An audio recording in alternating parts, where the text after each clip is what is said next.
Hello दोस्तों, मैं विकास दिवाकर स्वागत करता हूं आपका अपने YouTube चैनल वीडी क्लासेस 7 में। दोस्तों, आज की क्लास का टॉपिक है हमारा लेंस मेकर का सूत्र का हमें निगमन करना है। कौन से चैप्टर की बात कर रहे हैं हम? तो फिजिक्स सेकंड की प्रकाशिकी यूनिट का अध्याय नंबर 3 है, जिसमें गोलीय पृष्ठभूमि प्रकाश का अपवर्तन लेंस ये चैप्टर का नाम है। और इसमें एक इम्पोर्टेंट डेरिवेशन है, बहुत इंपॉर्टेंट डेरिवेशन है। पतले लेंस के लिए अपवर्तन के सूत्र का निगमन। पतले लेंस के लिए इसको दूसरे नाम से ज्यादातर जाना जाता है लेंस मेकर का सूत्र। बहुत इंपॉर्टेंट है, वेरी इंपॉर्टेंट है। ठीक है, तो इसका सूत्र का हमें निगमन करना है। और ये सूत्र कौन सा होता है? तो 1/f = n-1 और 1/r1 - 1/r2। इस सूत्र का हमें निगमन करना है इससे। ठीक है, तो चलिए करते हैं शुरू। तो उससे पहले आपको कुछ चीजें, बेसिक जानकारी आपको थोड़ा सा पता होना चाहिए। बेसिक जानकारी क्या होती है? जो हम पीछे कर चुके हैं, इससे पहले के चैप्टर नंबर 3 के ही 2 वीडियो हम अपलोड कर चुके हैं। कौन से? एक तो अवतल दर्पण द्वारा, सॉरी अवतल लेंस द्वारा जो अपवर्तन होता है उसका, और जो उत्तल लेंस होता है उसका, है ना। जो हमने ये फॉर्मूला जो सिद्ध किया था n2/v - n1/u = और क्या था, n2 - n1/r। ये फॉर्मूला हमने सिद्ध किया था गोलीय पृष्ठों द्वारा अपवर्तन, जिसमें अवतल और उत्तल दोनों थे। ठीक है, तो फॉर्मूला क्या था इसमें? ये वाला, ये था n2/v विरल से सघन की ओर, जब किरण विरल से सघन जाती है तब का। और जब सघन से विरल आती है तब जहां पर n1 था वहां पर n2 कर दिया था, जहां n2 था वहां पर n1 कर दिया था। तो चलिए, ये तो था बेसिक पीछे का। अब हम बात करेंगे एक पतले लेंस के लिए अपवर्तन के सूत्र का निगमन कैसे करेंगे। चलिए करते हैं शुरू। सबसे पहले इसको हम लेंस मेकर के नाम से जानते हैं और बहुत इंपॉर्टेंट फॉर्मूला है, इसको हमें सिद्ध करना है। चलिए करते हैं स्टार्ट। एक हमने पतला लेंस ले लिया है और इसके बिल्कुल प्रकाशिक तंतु, प्रकाशिक केंद्र से, जिसको हम O बोले, यहाँ से एक प्रकाशिक किरण जाएगी और ये सीधी निकल जाएगी। जहां से केंद्र से जाती है, अब केंद्र से जाएगी तो सीधी निकल जाएगी। अब कुछ दूरी पर हमने यहाँ पर क्या रख दिया, कुछ दूरी पर हमने क्या रख दिया, यहाँ पर कोई बिंब रख दिया, वस्तु रख दी। अब ओ तो मैंने वहां मान लिया, तो इसको मैं पी मान लेता हूँ। इस लेंस के 2 सतह होंगी, ए बी सी, ये पहली सतह, ए डी सी ये दूसरी सतह।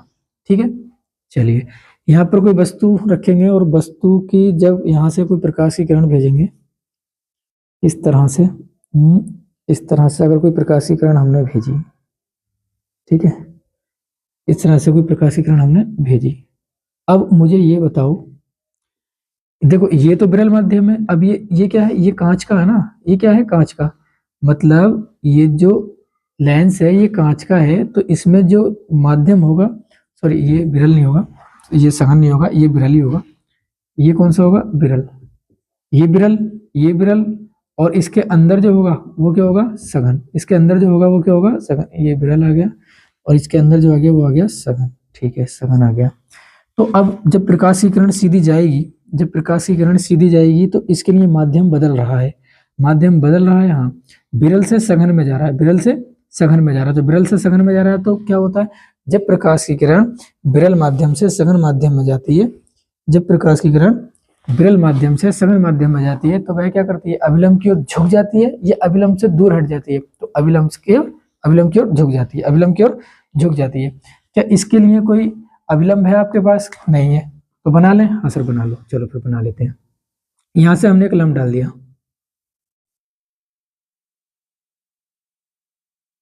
ये हमने क्या डाल दिया? एक लंब डाल दिया। ये अब ये इस वाली सतह के लिए लंब है, इस वाली सतह के लिए, यानी कि ए बी सी के लिए लंब है, तो इसको हमने C1 मान लिया। ठीक है, इसका वक्रता केंद्र जो होगा, ठीक है, तो इसके लिए लंब आ गया। अब एक बात बताओ, ये किरण सीधी जानी चाहिए थी, ये किरण सीधी जानी चाहिए थी, लेकिन सीधी तो नहीं जाएगी। फिर क्या होगा कि ये अभिलंब की ओर झुक जाएगी। तो अभिलंब कहाँ है? ये अभिलंब कहाँ है? ये तो ये ऐसे झुक जाएगी, ये ऐसे झुक जाएगी। तो ये यहाँ से ऐसे आई और ऐसे झुक गई। ठीक है, ये बात हो गई क्लियर। ओके, अब एक चीज और, क्या? अब इसके लिए फिर से माध्यम बदल रहा है, सघन माध्यम से विरल माध्यम में जा रही है, सघन माध्यम से विरल माध्यम में जा रही है। जब प्रकाश की किरण सघन माध्यम से विरल माध्यम में जाती है तब क्या होता है? अविलंब की ओर झुक जाती है या अभिलंब से दूर हट जाती है? तब अभिलंब से दूर हट जाती है। तो सर अभिलंब से दूर तो हट जाती है, इसके लिए अभिलंब का है तो अभिलंब तो बनेगा ना, तो अभिलंब बना लेते हैं। जैसे इसका बनाया था तो अभिलंब यहां से बनेगा,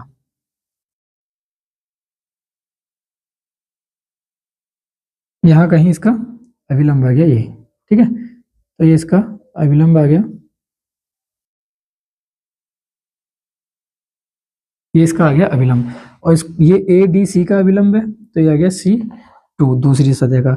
अब ये प्रकाश की किरण देखो सीधी जानी चाहिए थी, यहां से ऐसे सीधी जानी चाहिए थी, ऐसे यहाँ सीधी जानी चाहिए थी, यहाँ पर आनी चाहिए थी ये किरण, लेकिन ये ऐसे नहीं जाएगी, ये ऐसे नहीं जाएगी। फिर क्या होगा, ये अभिलंब से दूर हट जाएगी, क्योंकि सघन माध्यम से विरल माध्यम में जा रही है, तो ये अभिलंब से दूर हट जाएगी। अभिलंब कहाँ है, इधर। अगर ऐसे जाएगी तो अभिलंब की ओर जाएगी, और इधर आएगी तो अभिलंब से दूर हट जाएगी, तो ये अभिलंब से दूर हट जाएगी, तो फिर ये ऐसे आएगी। तो मैं इसको इस वाले पेन से दर्शा देता हूं, ये आ गई। तो इतनी बात क्लियर हो गई, ठीक है, इतनी बात क्लियर हो गई।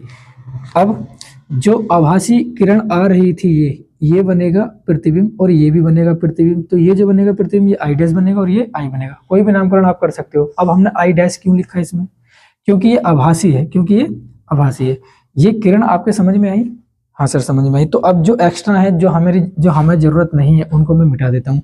देखो ये सीधी जानी चाहिए थी, सीधी नहीं जाके ऐसे मुड़ जाती है, तो इसकी हमें जरूरत नहीं है, इसको हम मिटा देते हैं, ठीक है। ठीक है, इसको हमने मिटा दिया। अब ये किरण, ये तो अविलंब है, ये तो अविलंब है। अब बस ये तो ठीक हो गया। अब फिर से एक बार देख लेते हैं इसमें क्या होता है। एक प्रकाश की किरण प्रकाशिक केंद्र से जाती है, सीधी निकल जाती है। एक प्रकाश की किरण बिंदु P से जो वस्तु है इससे जाती है, लेंस पर टकराती है, और ये जब इसका माध्यम बदलता है, विरल से सघन में जाती है, तभी अविलंब की ओर झुक जाती है। तो अविलंब है ये, अविलंब है ये, सीधी जानी चाहिए थी, लेकिन ये अविलंब की ओर आ जाएगी। तो अविलंब की ओर आ जाएगी तो यहाँ तक आ गई, ठीक है। अब इसके लिए फिर माध्यम बदल रहा है। अब ये सघन से विरल में जा रही है, जब सघन से विरल में जा रही है, सघन से विरल में जा रही है, सघन से विरल में जा रही है, तब ये अविलंब से दूर हट जाएगी। तो इसके लिए अविलंब ये आ गया, ये इसका अविलंब आ गया, और ये इसका अविलंब आ गया, तो ये फिर अविलंब से दूर हट जाएगी। अब ये सीधी जानी चाहिए थी ना, पहले ये पहले ऐसे जाती, सीधी जाती, लेकिन ऐसे नहीं जाकर भी क्या होगी, अविलंब से दूर हट जाएगी। तो अविलंब से दूर हट जाएगी तो मतलब ये आ जाएगी, तो मतलब ये आ जाएगी। ये बात क्लियर हो गई, ठीक है, ये बात क्लियर हो गई। अब जो जो ये किरण सीधी जानी चाहिए थी, लेकिन सीधी नहीं जाकर ये इधर नीचे आ जाती है, तो ये जो बनेगा, ये इसका प्रतिबिंब बनेगा। और प्रतिबिंब कैसा बनेगा, प्रतिबिंब कैसे बनेगा, आभासी प्रतिबिंब बनेगा। मतलब आभास होगा कि हाँ यहाँ पर जा रही है, तो ये क्या है, आभासी प्रतिबिंब, और ये क्या है, वास्तविक प्रतिबिंब। ठीक है, यहाँ तक बात हो गई क्लियर। अब हो गया। अब हमें क्या करना होगा, थोड़ी सी डिटेल समझनी होगी। कौन सी? मैं बात करूंगा सतह ABC में। अब ध्यान से देखेंगे थोड़ा सा, जो वस्तु मापी जाएंगी वो O से ही मापी जाएंगी, ठीक है। जो इधर होगी वो माइनस में होगी, ठीक है। जो इधर होगी वो प्लस में होगी, जी ठीक है। ये बात क्लियर, ठीक है। आगे हम बात करेंगे क्या, मुझे बताओ O से P क्या है। OP क्या है, बिंब है, तो यहाँ पे लिख देता हूं मैं बिंब। बिंब क्या है, ABC के लिए ले रहे हैं, सतह ABC के लिए बिंब क्या है, OP। OP माइनस में, हाँ माइनस में ले जाएगा, क्योंकि माइनस में इधर है, ठीक है। और इसके लिए प्रतिबिंब कौन सा है, इसके लिए प्रतिबिंब कौन सा है बताओ, इसके लिए प्रतिबिंब कौन सा है। तो इसके लिए पहली वाली सतह के लिए जो प्रतिबिंब बन रहा है वो क्या बन रहा है, ये बन रहा है आई डैश। तो इसको हम O प्लस का OI डैश लिख सकते हैं, हाँ सर लिख सकते हैं, बिल्कुल लिख सकते हैं। अच्छा, इसकी वक्रता त्रिज्या कितनी है, वक्रता केंद्र या वक्रता त्रिज्या, वक्रता केंद्र लिख लेते हैं C, त्रिज्या आएगी तो R लिख लेंगे। तो अब सतह ABC के लिए वक्रता कौन सा, आप ध्यान से देखना, इस वाली सतह के लिए जो वक्रता केंद्र है वो इधर है, क्योंकि इस गोले को, ये किसी खोखले गोले का भाग है। तो अगर इसको हम इस तरह से डॉट डॉट करेंगे तो कहीं ना कहीं एक गोला बनेगा, और गोला बनेगा तो उसका केंद्र ये आ जाएगा। तो इसका केंद्र O प्लस का आएगा OC1, प्लस का क्यों लिख रहा हूँ, क्योंकि इधर है ना। अब मैं बात करूंगा सतह ADC में, ठीक है। ADC में बिंब क्या है, अब बिंब बताओ यार तो क्या है, बिंब क्या है। तो एडीसी के लिए जो पहले एबीसी के लिए प्रतिबिंब था, जो पहले एबीसी के लिए प्रतिबिंब था आभासी लेकिन था तो प्रतिबिंब भी,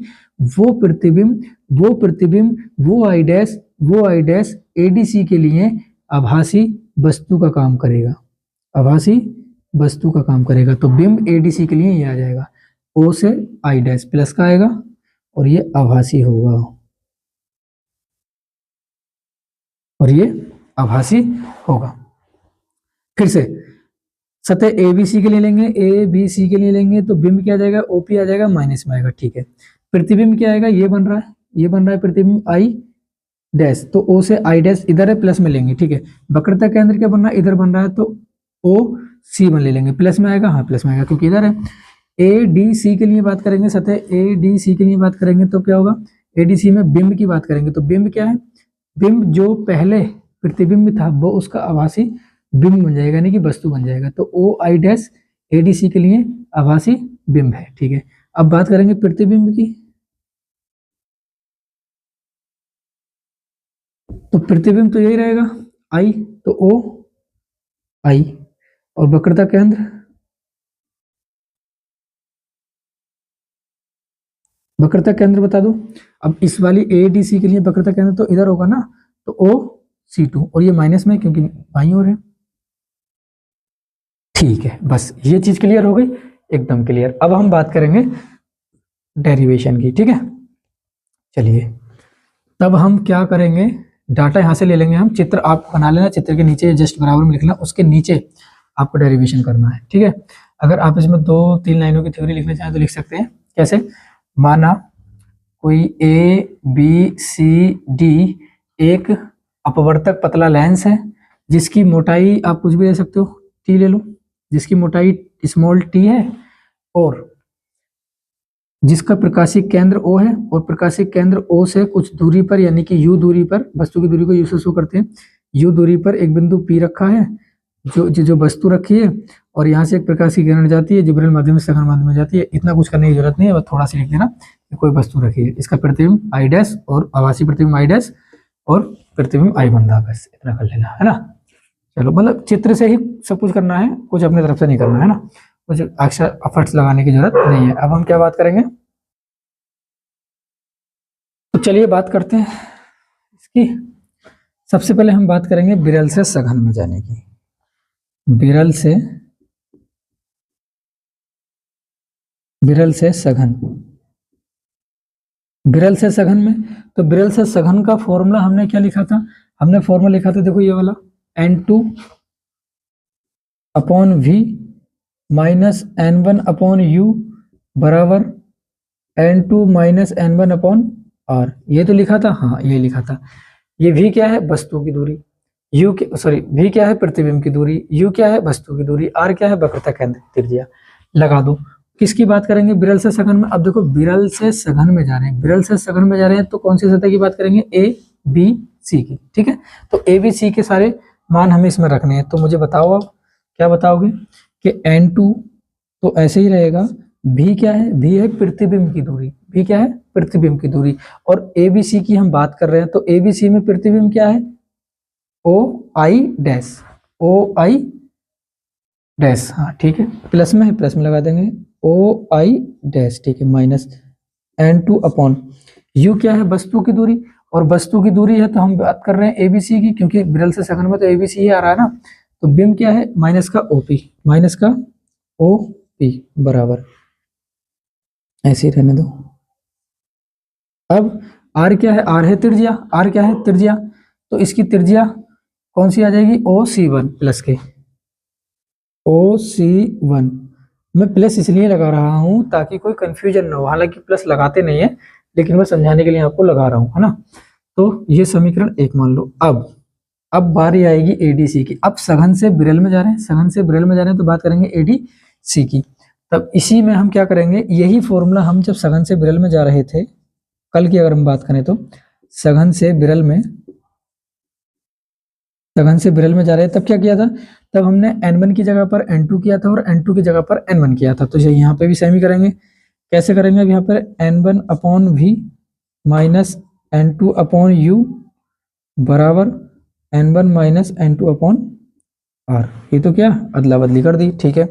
अब बात करेंगे सघन से विरल की, तो सतह ADC की बात करेंगे तो V क्या है, बताओ V क्या है। V है प्रतिबिंब, इसमें प्रतिबिंब क्या है OI, OI प्लस में है, देखो OI प्लस में, ठीक है, प्लस में लगा दो, यहाँ पे लिख देते हैं प्लस, ये प्लस है, माइनस N2 रहेगा।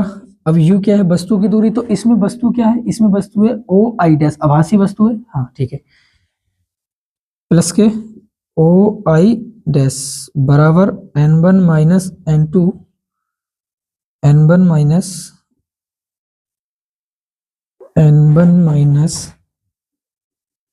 N2 upon R। R क्या है, वक्रता केंद्र, वक्रता त्रिज्या, तो ये माइनस के OC2 आ जाएगा, माइनस के OC2 आ जाएगा, समीकरण 2, ठीक है। बात करेंगे समीकरण 1 और 2 को क्या करने पर, जोड़ने पर, समीकरण 1 व 2 को जोड़ने पर, समीकरण 1 और 2 को जोड़ लो, ठीक है। अब थोड़ा सा ध्यान देंगे, देखो ये माइनस का, ये भी माइनस का, तो माइनस माइनस प्लस हो जाएगा, तो पहले लिखेंगे ये LHS को LHS में जोड़ेंगे, RHS को RHS में जोड़ेंगे, तो आ जाएगा N2 अपॉन OI डैश, ये प्लस में छोड़ रहा हूँ, अब माइनस माइनस प्लस हो जाएगा ना, तो ये साथ में लिख देंगे N2, N1 है ये, सॉरी N1 है ये N1 है ना, ठीक है, N1 अपॉन, और ये प्लस माइनस माइनस प्लस हो गया OP, तो समीकरण एक का LHS मैंने उतार लिया, अब इसी में जोड़ेंगे समीकरण 2 का LHS, तो N1 upon OI minus N2 upon OI dash बराबर, अब RHS को, तो N2 minus N1 upon OC1, और ये plus N1 minus N2 upon minus का OC2, ठीक है। अब एक लाइन में यहाँ पे शॉर्ट कर दूं, ये प्लस माइनस के आपस में कैसे, माइनस का आ जाएगा, मतलब प्लस माइनस कैंसिल हो जाएगा, माइनस का आ जाएगा, तो मैं यहाँ पे कर दूं, चलो नहीं कर रहा, कभी आप कंफ्यूज हो जाओ, तो ये देखो दोनों सेम आ रहे हैं, N2 upon OI dash, N2 upon OI dash, दोनों हो गए आपस में कैंसिल। अब हम बात करेंगे आगे इसकी कैसे करेंगे, तो इन दोनों में से N1 तो आ रहा है कॉमन, N1 ले लो कॉमन, तो यहां बचेगा कितना, 1 upon OP plus 1 upon OI, ये बच गया ना, और बराबर N2 minus N1 upon OC1, और ये अब देखो प्लस माइनस माइनस हो जाएगा। अच्छा एक काम करते हैं इसमें, एक काम करते हैं, देखो ये प्लस तो ऐसे ही रहेगा, अब ये N2 माइनस N1 है, ठीक है, और ये N1 माइनस N2 है, मतलब क्या कि ये N1 यहाँ पर माइनस का, यहाँ पर प्लस का, तो इन दोनों को एक जैसा बनाने के लिए, मतलब इसको ऐसा बनाने के लिए हम क्या करेंगे, इसमें से माइनस के अंदर गुणा कर देंगे, इस वाले माइनस के अंदर गुणा कर देंगे, जब इस माइनस के अंदर गुणा करेंगे तो N2 प्लस का बन जाएगा और N1 माइनस का, तो मैं अब यही करने वाला हूँ इसमें, ठीक है, प्लस माइनस की गुणा नहीं करेंगे, क्योंकि प्लस माइनस की गुणा करने के बाद भी हमें ये चीज करनी थी, तो इसको हम यही कर लेते हैं, तो माइनस के अंदर गुणा करेंगे तो माइनस का N1 आ जाएगा और प्लस का N2, तो N2 माइनस N1, मतलब जो प्लस का वो माइनस का बन जाएगा, जो माइनस का है वो प्लस का, तो N2 माइनस N1, और ये रह जाएगा प्लस ही N2 minus N1 upon OC2, ठीक है। अब बताओ, ये ऐसी रहने दो, N1 1 upon OP plus 1 upon OI बराबर, दोनों में से N2 माइनस N1 ले लेंगे, कॉमन आ जाएगा, तो यहाँ बचेगा, मैं थोड़ी सी जगह बना लेता हूँ, यहाँ बचेगा 1 अपॉन OC1 प्लस यहाँ बचेगा 1 अपॉन OC2, ठीक है। अब यहाँ पर हमें क्या लगाने हैं, मान लगाने हैं, क्या लगाने हैं, मान, तो किसके कौन से मान हैं वो हम यहाँ पे लगाएंगे, चूंकि OP बराबर क्या है भाई, OP वस्तु की दूरी है ना, तो वस्तु की दूरी है तो माइनस में आएगी, यूं, हाँ माइनस में आएगी क्योंकि बाईं ओर है। अब OI क्या है, प्रतिबिंब है, OI क्या है, प्रतिबिंब है तो प्रतिबिंब की वस्तु ले लेंगे। तो प्रतिबिंब किससे शो करते हैं? V से। प्लस का आएगा माइनस का? प्लस का आएगा क्योंकि दाईं ओर है। अब OC1 क्या है? OC1 क्या है? वक्रता केंद्र यानी कि वक्रता त्रिज्या हो जाएगी इसकी, क्योंकि केंद्र की जो दूरी होती है वो वक्रता त्रिज्या होती है। तो त्रिज्या, अब त्रिज्या को हम इधर है तो प्लस के, अब ये 1 है तो R1, क्योंकि दो त्रिज्या है। R1 प्लस क्या आएगी क्योंकि ये राइट साइड है। O, मैं इसको थोड़ी सी जगह बनाने के लिए मैं थोड़ा सा ऊपर लिख देता हूँ। OC1 बराबर क्या लिख रहे थे हम? प्लस का R1, ठीक है। और OC2 बराबर, अब ये तो त्रिज्या है ना, तो R2 और माइनस के, क्योंकि बाईं ओर है, ठीक है। ये सब कुछ आ गया। अब हम यहाँ पे मान लगाएंगे, तो मान लगा देते हैं। N1 अपॉन 1 अपॉन OP बोले तो माइनस का U, ठीक है, प्लस का 1 अपॉन OI, तो OI का मान V, तो V आ गया, बराबर ये आ जाएगा N2 माइनस N1 और 1 अपॉन OC1, तो R1 प्लस का माइनस ये प्लस आ जाएगा, और 1 अपॉन OC2, तो OC2 का मान माइनस के R2 माइनस के R2, ये आ गया। अब क्या करेंगे, इसमें से N1 कॉमन ले लेंगे, या फिर ऐसा करो N1 को इधर भेज दो, इसके बटे में आ जाएगा। ऐसा कर लेते हैं, बटे में भेज देते हैं। इसको सीधा करके लिख लेते हैं, जो प्लस का उसको पहले लिख लेते हैं, जो माइनस है उसको बाद में लिख लेते हैं। N1 को इसके बटे में ले आएंगे तो आ जाएगा N2 माइनस N1 के दोनों के बटे में N1, और ये आ जाएगा 1 upon R1 minus plus minus minus 1 upon R2। अब क्योंकि लेंस के सूत्र से, लेंस का सूत्र होता है ना, कौन सा होता है लेंस का सूत्र? लेंस के सूत्र से 1 अपॉन F बराबर 1 अपॉन F बराबर 1 upon V minus 1 upon U, ये होता है ना। 1 अपॉन F बराबर 1 upon V minus 1 upon U। इसकी जगह पर हम क्या लगा सकते हैं बताओ? इसकी जगह पर हम क्या लगा सकते हैं? 1 अपॉन F लगा सकते हैं। तो यहाँ पर लगा देते हैं, कोनो दिक्कत ही नहीं होनी चाहिए। 1 अपॉन F बराबर, और अब देखो N2 अपॉन N1 आ जाएगा, ये N2 अपॉन N1, ठीक है, और यहाँ पे N1 अपॉन N1 आ जाएगा, क्योंकि तोड़ेंगे इसको तो N2 के अपॉन में N1 और N1 के अपॉन में N1, तो N1 से N1 हो जाएगा कैंसिल, तो आ जाएगा 1, और यहाँ पर आ जाएगा 1 upon R1 minus 1 upon R2, है ना।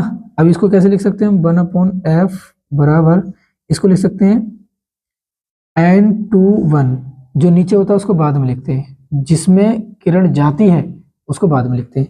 तो N21 आ जाएगा माइनस के 1 upon R1 minus 1 upon R2, ठीक है। अगर पहले माध्यम में वायु भरी हो तो यहाँ पे N ही आ जाएगा सिर्फ। तो ये फॉर्मूला आपका हो